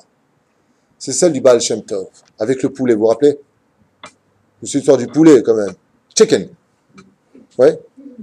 Ketchup. Chicken. Le poulet. Non, c'est comme ça, à toute vitesse, parce que vous la connaissez tous, elle est vraiment très connue, cette histoire. L'histoire de ce couple qui, après 10 ans de mariage, voulait en divorcer parce que la femme n'arrivait pas à lui donner d'enfants. Ils sont partis voir le Baal Shem Tov, et puis d'année en année, ils venaient le voir. Voix d'arabe, on va finir par divorcer. Bon, écoutez, cette année, vous allez avoir un enfant, et vous m'inviterez le jour de sa bar mitzvah, carrément. Année-lumière, et puis vous avez tous compris qu'elle a mis 9 mois plus tard son enfant au monde, il y a une belle Brit Mila. Le seul problème, c'est qu'il était né aveugle, sourd et muet. Alors, comme ça, il est protégé des mauvaises vues, de l'Aïnara, des Motzi Shemra, de l'Achonara. Vachement gâté le mec. Bien. Donc les parents n'ont pas compris qu'est-ce qu'était la bénédiction du Baal Shem Tov, mais ils ont dit Gamzol et Tova, c'est ce que Dieu nous a donné, c'est ce qu'on a, on ne comprend pas. Le jour de la bar mitzvah, ils avaient le Baal Shem Tov, et puis voilà que pendant la fête de la bar mitzvah, qui ne voulait absolument rien dire, parce qu'il n'a pas lu la Torah, il n'a pas pu parler, il était muet, il n'entendait rien. Mais les parents, par amour, lui ont fait juste une petite fête comme ça à son honneur, en invitant une belle table de rabbanim, plus leurs amis, pour faire comprendre au niveau de l'énergie, de l'amour qu'on pouvait porter à cet enfant, eh bien, que c'était son jour de bar mitzvah, en espérant que son âme comprenne. Et à ce moment-là, il y a une femme comme ça qui sort des cuisines avec un poulet. Est-ce qu'il est caché, monsieur le rabbin? Ils arrêtent la musique pour les convier, et ils donnent ça au rave qui se trouve à l'extrémité de la table, à gauche, parce que l'enfant était au centre. Et puis il regarde le poulet à toute vitesse et il dit, écoutez, je ne sais pas si ça a été cassé avant la shrita, après la shrita. Ils font passer au moment où ça arrive devant l'enfant, alors que l'enfant n'entend rien, ne voit rien, ne parle de rien, il n'a pas de son. Il se lève sans qu'on lui demande quoi que ce soit, prend le poulet comme si qu'il savait où il était, le lève, dit cachère, tombe en arrière et meurt. Alors à ce moment-là, bien entendu, les parents ne comprennent absolument rien. Le Baal Shem Tov s'était mis de côté et il va calmer tout de suite l'ambiance en disant, calmez-vous, je vais vous expliquer exactement ce qui s'est passé ici, et je vais vous dire pourquoi les choses sont arrivées. Car comme vous le savez tous, la souffrance n'est jamais une souffrance quand on sait pourquoi on souffre. D'accord? Quand tu vas chez le médecin, ça me rappelle ma mère, que Dieu la bénisse. Elle est son fils. Pas moi forcément, il y en a plein. Quand elle est partie chez le médecin, elle a fait des piqûres dans la colonne vertébrale pour essayer, Bezrat Hashem, de retrouver une bonne santé. Amen. Et à un moment, elle a hurlé en pleurant. Elle lui a dit au chirurgien, vous me faites mal, vous me faites mal. Elle s'est mise à hurler et à pleurer. Et le médecin lui dit, c'est vrai, super. Ma mère, elle a été nette. Elle a regardé, elle lui a dit, beaucoup beaucoup les. Non, il lui a pas dit ça, hein, bien sûr. Mais elle lui a dit, très énervée, je comprends pas. Je suis en train de sentir la mort dans mon dos et vous me dites que c'est bien. Vous savez ce qu'il lui a dit, le médecin? Et il lui a dit, le médecin, vous savez ce qu'il lui a dit, le médecin? Il lui a dit, si vous avez mal, c'est que ça vit encore. Si vous n'avez pas mal, c'est que c'est pas au bon endroit. Ah, d'accord. Très bien. Oui, c'est bien. Je suis trop bien. C'est pas trop bien. À la fin, il lui a donné sa facture, 11 000 shekels. Et en plus, ma mère paye, elle lui dit merci. Je dis, maman, tu dis merci, on t'esquinte le dos. Elle dit, ah oui, c'est pour mon bien. C'est ce qu'a expliqué le Baal Shem Tov. Si tu faisais ça à ma mère sans qu'elle comprenne pourquoi, elle crie des larmes de sang. Pourquoi Ribono Shel Olam? Mais le médecin est en train de lui dire, c'est pour que vous remarchiez.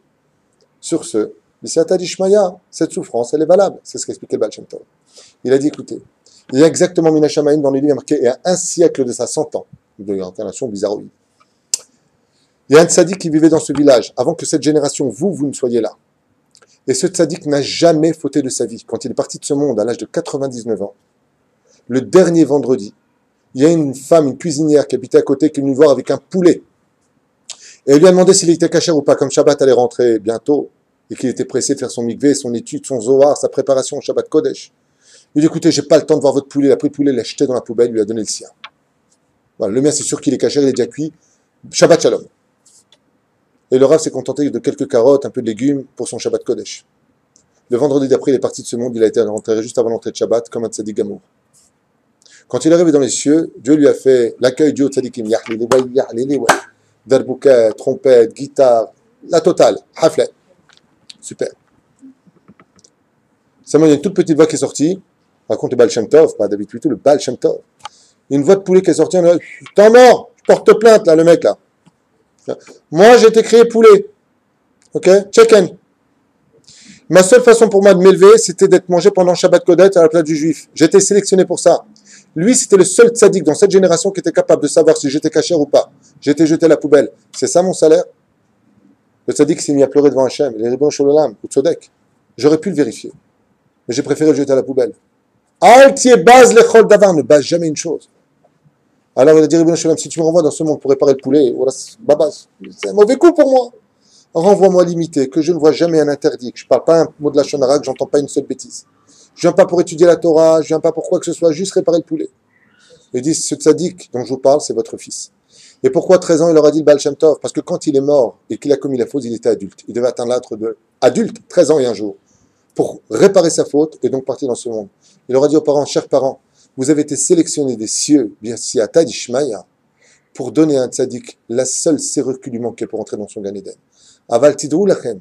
Mina Shamayim, ce tzaddik vient de vous bénir, vous allez avoir 10 enfants qui seront bari, prospères et tzaddikim. Le kachaya maaseh. Cette femme a eu 10 enfants qui, Baruch Hashem, ont pu avoir d'autres enfants, une belle progéniture, ils ont été réparés. Mais ça, sans la réincarnation, tu ne peux pas le comprendre. Dans la réincarnation, tu dis, c'est ça ma vie. 10 ans, j'attends pour avoir des enfants, tu m'en donnes un, il est handicapé, en plus il meurt, c'est ça mon salaire. Tu comprends rien, tu as raison. Et c'est ça qui fait souffrir. Mais quand tu connais le pourquoi des souffrances, de ce qui se cache derrière les événements, alors tu commences à dire quoi? Bémet, j'ai rentré mon fils au Gan Eden. Allez, vaille que nous, en tant que parents, qui aimons tellement nos enfants, on est le srout de pouvoir dire un jour en se vantant, en tout cas, moi, j'ai rentré mon fils au Gan Eden. Qui t'a dit qu'avec toutes ces années, tu ne l'as pas emmené vers le Guéhinam, avec tout ce que tu lui as donné dans les mains? Faites attention. D'autres histoires. Oh, je l'adore. Vous avez encore une minute pour moi? Ishaï, le père du roi David, il avait une servante, elle s'appelait Yuyu. Non, je ne sais pas comment elle s'appelait. Hein. Et Ishaï, qui n'a jamais fauté, a dit à sa servante, bon, ce soir, ah, qu'est-ce qu'elle a fait la servante? Elle est partie voir sa femme, ouais, la mère du roi David, et elle lui a dit, ton mari ce soir, il veut me prendre. Alpi al Moutar. À l'époque, les 3 conditions n'étaient pas obligatoires.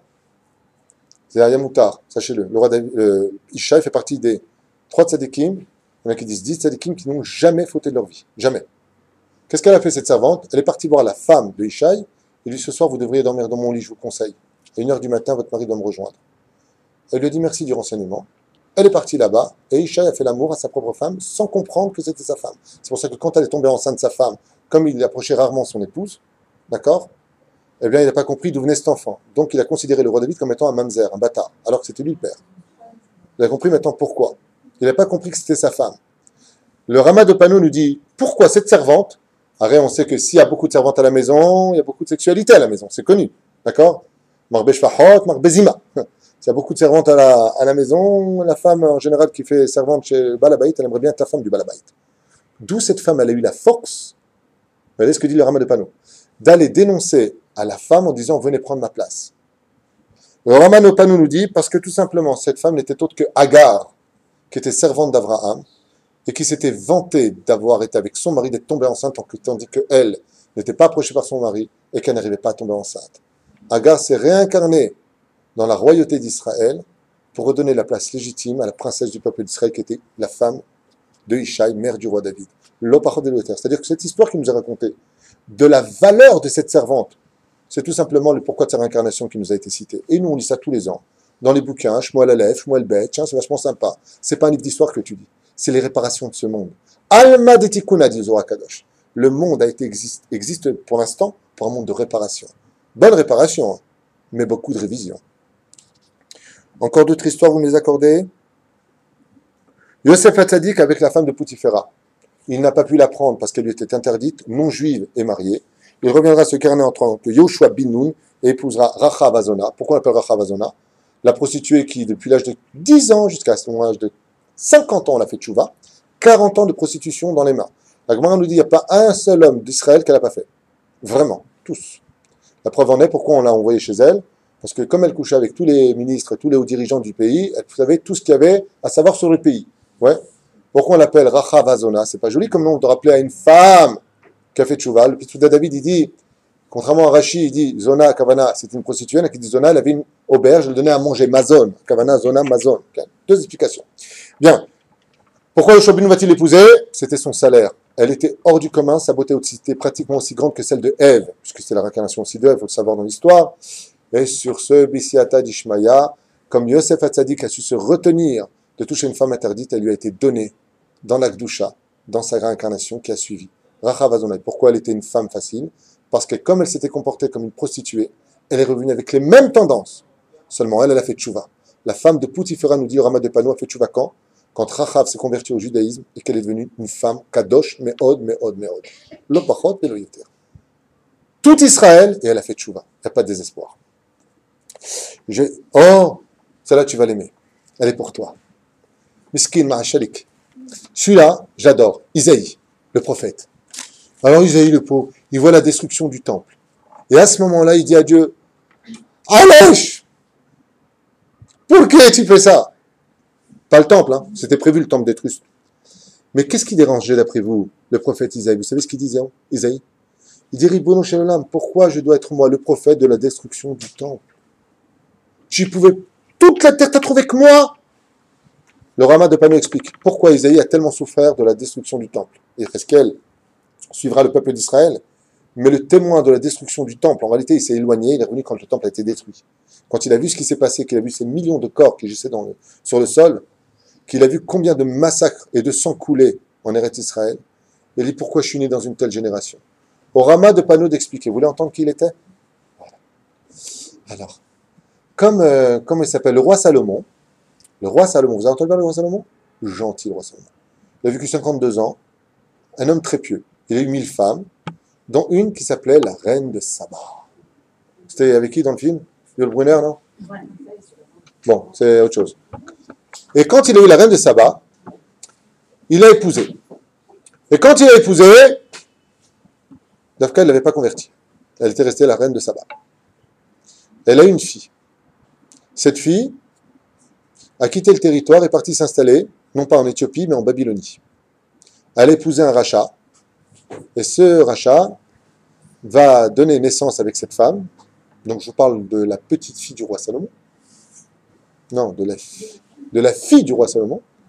Un mec un peu handicapé mental et en plus physique. J'ai nommé parce qu'il était vraiment pas haut, il faisait 48 cm de haut. Avec des dents qui poussent. Et il s'appelle comment cet enfant? Nabuchodonosor. Vous venez d'entendre ce que vous venez d'entendre. Le Rama de Pano vous fait comprendre en deux mots que Nabuchodonosor n'est autre que le petit-fils du roi. Non. Non. Il a eu une fille avec elle qui a eu une fille qui a engendré Nabuchodonosor. Ouais. Maintenant, vous êtes en train de comprendre ce que va dire le Rama de Pano. Qui est donc Nabuchodonosor, celui qui va détruire l'œuvre du roi Salomon, parce que c'est lui qui a construit le temple?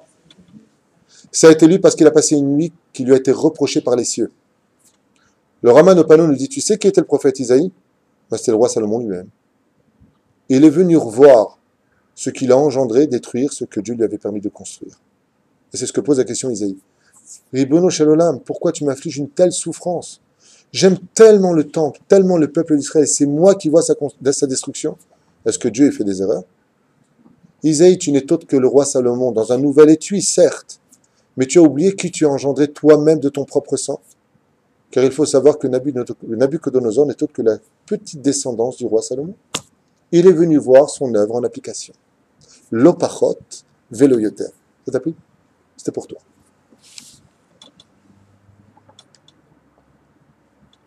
Celle-là aussi, c'est pour toi. Non, pas changer. Pour toi. Dans Masechet Ktubot, à la page Kouf Gimel, Amoud Bet, on nous raconte l'histoire, ça va beaucoup te plaire, j'ai fini, d'un koves. Un koves, c'est celui qui lavait le linge blanc de Rabbi. Qui est Rabbi? Rabbi Yehuda Hanassi. Le jour de la mort de Rabbi Yehuda Hanassi, la Gemara nous dit comme ça, tout celui qui aurait le mérite d'accompagner jusqu'à sa dernière demeure le prince de la Torah, l'unique de sa génération, Rabbi Yehuda Hanassi, serait héritier du monde futur. Il y avait un homme qu'il aimait plus que tout au monde. C'était son blanchisseur. Comment on dit blanchisseur? Ici, c'est marqué Koves. Malbin. Quand il a entendu ça, il a demandé quand est-ce qu'aurait lieu l'enterrement. On lui a dit, mais il a déjà été enterré. Il est monté sur le toit et s'est suicidé. Il dit quoi? Mon maître est mort? Celui à qui je lavais les Lévanim. Les Lévanim, c'est... Quel était le métier de cet homme? Laver les Lévanim. Vous savez qui était ce Koves? Celui qui était le serviteur de Rabbi Yehuda Hanassi? Alors je vous donne tout de suite la réponse. Rabbi Yehuda Hanassi était la réincarnation de Yaakov Avinu, qui a servi combien d'années chez un homme qu'on appelait comment? Lavan. Il a travaillé pendant 21 ans pour lui, à être arnaqué, à être spolié, jusqu'à demander pratiquement la mort si ce n'était pas sa Emouna qui le maintenait en vie. Comme il dit, bah, Seret Monim, tu m'as changé des milliers de fois mes contrats qui auraient pu tenir une telle épreuve. Im Lavan, Garti, j'ai vécu avec toi. Quand Yaakov Avinu s'est réincarné en tant que Rabbi Yehuda Hanassi sur terre, il était évident que pendant 21 ans devait servir ce fameux Koves, qui n'était autre que Lavan, pour laver les vêtements de son maître, ceux qu'il a laissé se salir pendant 21 ans. L'opachot velo yoter. C'est marqué dans le livre ici, je vous l'avais noté.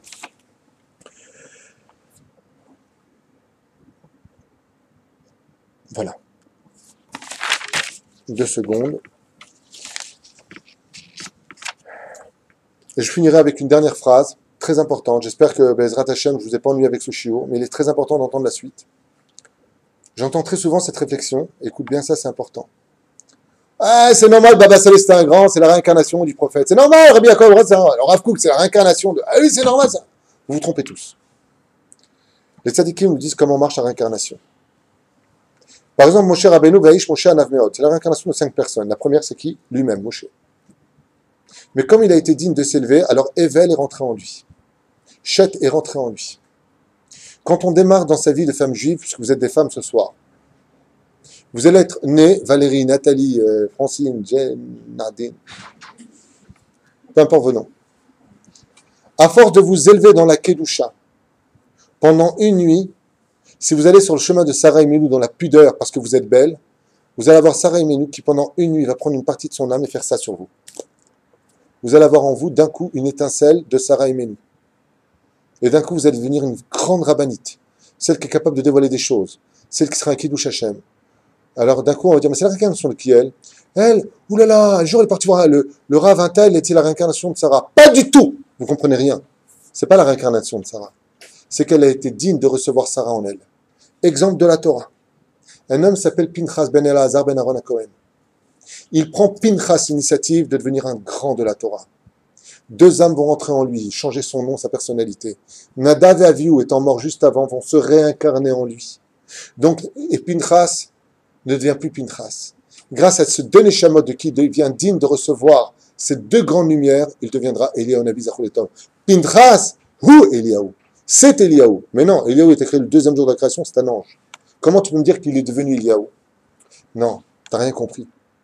C'est-à-dire que demain, si je m'élève à un très très haut niveau, et que je sers le Ben Ishraï dans toute son étude, ou le Rav Ovadia Yosef Alav Shalom dans toute son étude, si vraiment je me donne à fond pour lui, sans aucun doute qu'un jour, tôt ou tard, il fera comme ça de lui, qu'une partie de moi vienne en lui. Pourquoi maintenant il est Kadosh? C'est-à-dire qu'il y a des réincarnations qu'on ne comprend pas. C'est celle de l'élévation. Comment tu as pu apprendre tant de choses? Qu'est-ce qui s'est passé en toi? Tu étais rachat, comment tu es devenu tzaddik? Ouais, tu étais là. Ouais, attends, lui, c'est normal, c'est une grande âme. Non, arrêtez avec ça. On ne naît pas grande âme. Quand Baba Saleh est devenu ce qu'il est devenu, c'est parce qu'il a travaillé pour cela, pas parce qu'il est né Baba Saleh. Pas du tout. Il n'aurait pas été dans la Torah, il aurait été rachat. Comme on le dit dans la Gemara, Hakol min hashamaim, sauf une chose, il n'est jamais des cieux. Chutz mi'irat shamayim. La crainte du ciel, c'est ton boulot à toi, c'est pas de la réincarnation. C'est ton boulot à toi, ça. Donc tu peux tous devenir encore plus grand que celui qui t'a précédé. Pourquoi? Parce qu'avec ce que tu es, ce qu'il peut envoyer chez toi, tu peux devenir encore plus que ce qu'il était lui-même. Nous sommes, comme le dit la Gemara, des nains sur des épaules de géants. Donc qui voit le plus haut malgré tout? Celui qui est au-dessus des épaules, même s'il est plus petit. C'est-à-dire? Voilà.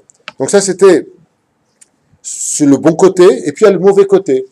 Le mec qui est rachat, mais pas rachat. Ouais. Et lui, il y a des gens qui ont fauté, et ils sont en train de rire. Ils sont tellement pourris de leur race, ces mecs-là, que Dieu ne veut même pas les réincarner dans un monde. Parce que même le ventre des femmes d'Israël est trop pur pour eux. Alors qu'est-ce qui se passe pendant la nuit? Quand les hommes vont dormir, ils vont dormir sans aucune teshuva, ils vont avec n'importe qui, ils font n'importe quoi, ou se convertissent à l'islam ou d'autres religions, quittent leur judaïsme, malheureusement pour eux. Pendant la nuit, qui rentrent en eux? Des âmes perdues. Et pourquoi nous disent les chachamim des âmes perdues? Pour la simple et bonne raison, c'est que comme ces âmes ont fait la même erreur que lui, ce qu'il va payer, ils vont payer avec lui, comme ça il n'y a pas besoin de déranger tout le monde. C'est ainsi que c'est marqué noir sur blanc dans le livre de Kabbalah. Donc la réincarnation, c'est pas simplement se réincarner d'une vie à la mort qui revient à la vie, mais on peut être réincarné en une seule nuit. D'ailleurs, c'est très comique parce qu'un homme, le jour de sa mort, quand il sort de son corps, tu vois, qu'est-ce que tu fais chez moi, toi? Bah alors le mec, je suis pas une auberge. Ah ouais. Le jour où tu pars de ce monde, il vient tout simplement se réparer. Ça va plus loin que ça. Il y a encore une suite, toute petite phrase et je vous laisse.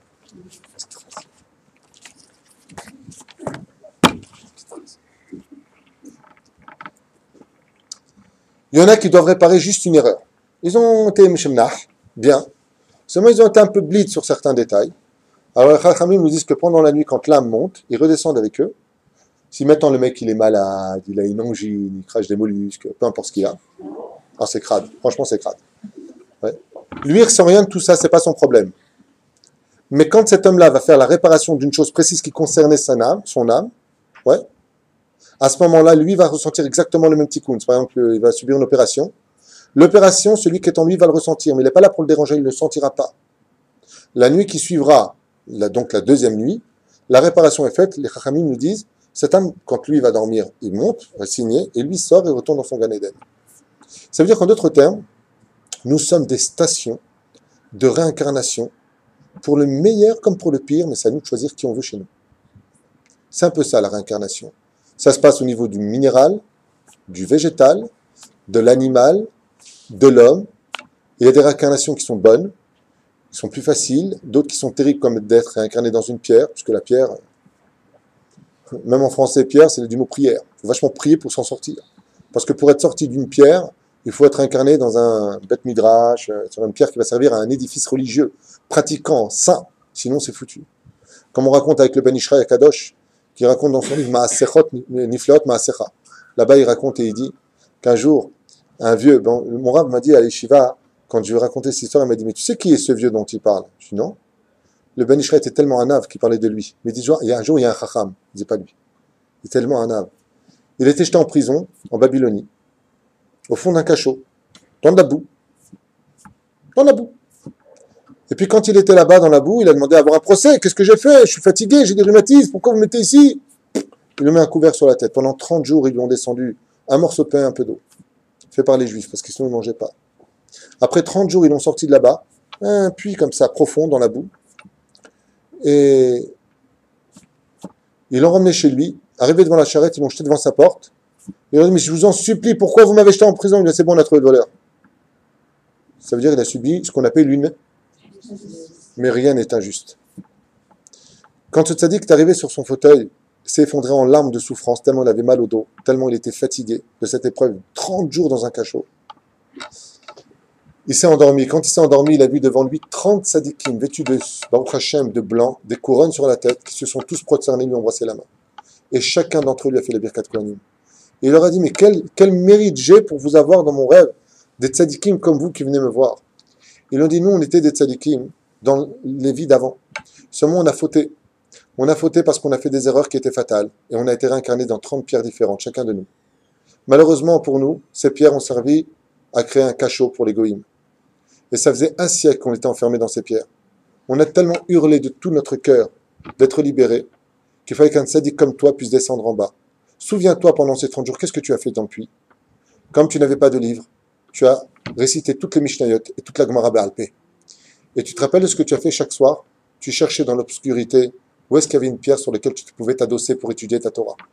Combien de fois tu as fait ça? Il lui répond, je me souviens d'avoir fait 30 fois. Chaque jour, j'ai cherché une pierre.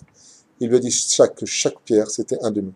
Dès que tu t'es adossé, que tu as commencé à citer tes Mishnayot, nous sommes sortis de ce Gilgoul et rentrés directement au Gan Eden. Il fallait que tu restes 30 jours pour nous, tu nous as libérés. Voilà exactement ce que raconte le Ben Ishraï.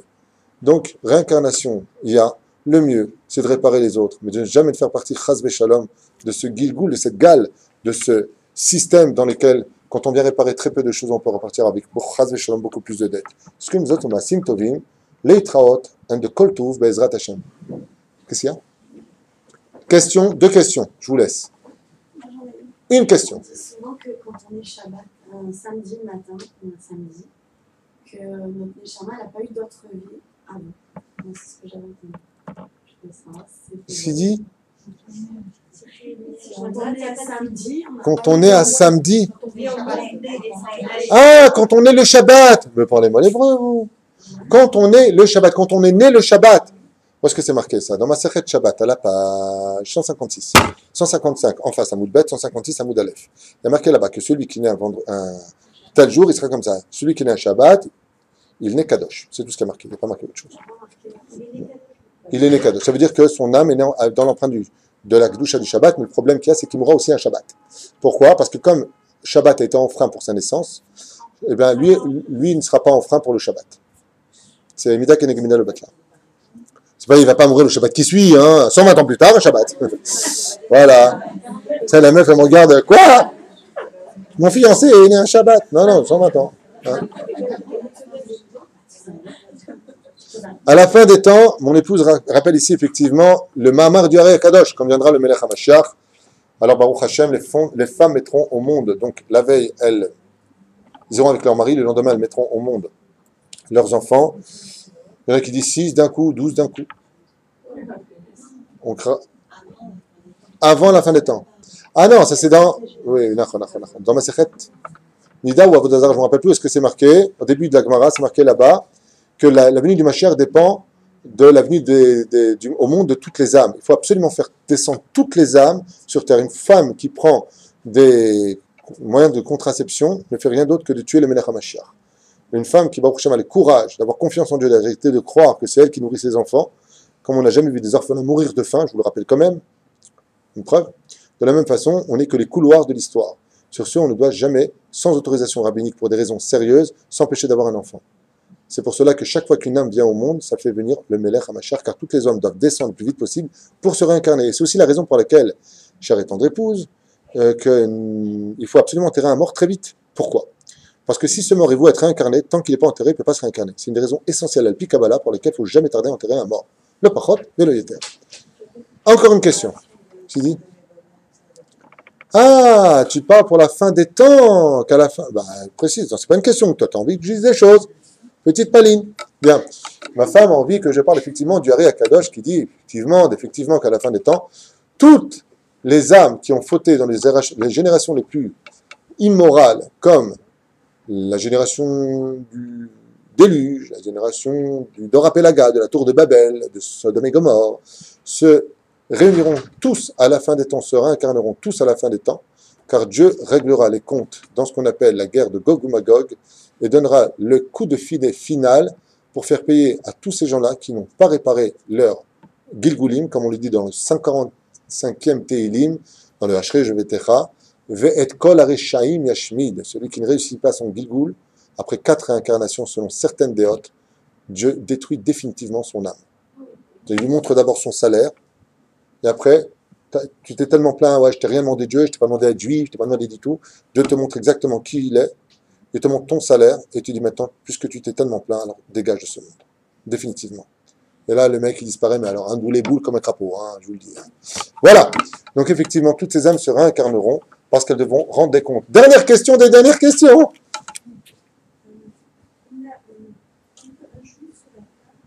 Qu'est-ce qu'il dit?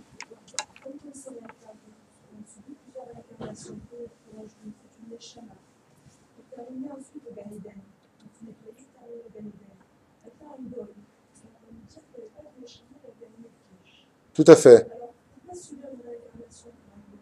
Ben, un goy aussi subit des réincarnations, parce que même s'il n'est que Nefesh, il a quand même... Pardon? Oui, mais même si là où il n'a pas de Gan Eden, ça c'est pas la question. La question c'est de savoir que s'il a volé, lui aussi doit se réincarner pour rendre ce qu'il avait à rendre. Que si même, combien même il avait fait ce qu'il avait à faire, les goïms que tu vois aujourd'hui qui nous font du mal, qu'est-ce que tu crois? Et moi je voudrais vous dire des choses qui sont très poussées dans l'étude, mais je ne peux pas les dire parce que je n'ai pas encore de preuves. Mais je voudrais vous dire des choses qui sont très poussées. Vous croyez quoi? Que ce qui se passe en France, l'antisémitisme qu'on vit en Europe, vous savez c'est qui ces gens-là? Sans aucun doute, ce sont exactement les mêmes qui ont été réincarnés de la Deuxième Guerre mondiale. Et les signes sont tous les mêmes. Et les juifs réagissent de la même façon. Personne ne bouge. Et les rabbinim de la même façon. Construisons des yeshivot, des bateknesiot, faites des dons. Personne ne comprend jamais rien. Pourtant, l'histoire ne fait rien d'autre que de se répéter. Et personne ne bouge. L'un, il faisait comme ça, maintenant ils font comme ça. C'est juste le même geste, juste un qui descend. Comme les réincarnations qu'on vient de voir ici. C'est-à-dire les signes sont clairs. Et nous, on joue toujours les fameuses petits chaperons rouges. Pourquoi t'as des grands poils, grand-mère? Je suis un loup. Pourquoi t'as des grandes dents, grand-mère? Je vais te bouffer. Pourquoi tu vas me bouffer? Parce que je suis un loup en douille, tu comprends rien ou quoi? Voilà, et ça c'est juif. On adore le côté dernière minute. Malheureusement, ça nous coûte à chaque fois très cher. Le message était de repartir en Eretz Israël. Il y a eu la Shoah. Que Dieu repose ses âmes, malheureusement. On est revenu sur notre terre. On a un génocide qui se prépare en Europe que n'importe quel aveugle, il y a le cousin de mon épouse ici présent qui se fait arrêter un vendredi dans son 4x4 Mercedes noir anti-Ainara. Parce qu'il était au téléphone, c'est ça? Au téléphone sur la route. Donc, deux motards l'arrêtent, dont la femme adjudant, et elle le regarde comme ça, papyr, s'il vous plaît. Il a pris les papiers, et elle lui dit, mais ça c'est un nom israélite, vous êtes juif. Ouais, il lui a dit, oui, bon écoutez madame, mettez votre PV, vos 4 points, et laissez-moi partir, quoi. C'est Shabbat chez nous, vous savez, je suis juif. Et il lui a rendu ses papiers, le permis d'amende. Et il lui a dit, mais je comprends pas, vous avez un pays, vous êtes en danger de mort chez nous. Moi, il lui a dit comme ça. C'est bien ça, hein, je ne me trompe pas, elle me confirme. Moi, il lui a dit, la femme, elle lui dit, je ne suis pas juive, mais si j'avais un pays, je partirais demain. Qu'est-ce que vous faites? Vous n'avez pas eu assez de signes? Qu'est-ce qu'elle lui a dit? Ah, vous savez où vous devez aller. Mais nous, on n'a plus où aller. C'est où on se convertit, où on se la ferme, où on meurt. Un motard, femme, non-juif, à Paris. Combien de signes faudra-t-il?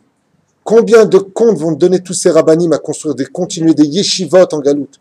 Mais qu'est-ce que vous faites? Vous faites exactement la même erreur qu'en 1936.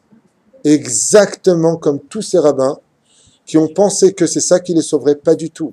Il y a le Shabbat, il y a les mitzvot, il y a la Torah. Ça nous sauve. Mais il y a aussi une chose qui couvre tout cela, c'est le retour des enfants d'Israël pour une teshuva klalite sur le territoire d'Israël. Revenez en Israël et arrêtez d'aimer l'argent, la sécurité, parce que la vraie sécurité, la vraie mouna, et le Dieu d'Israël, c'est ici que ça se passe. Voilà, bonne réincarnation et bonne alia alors.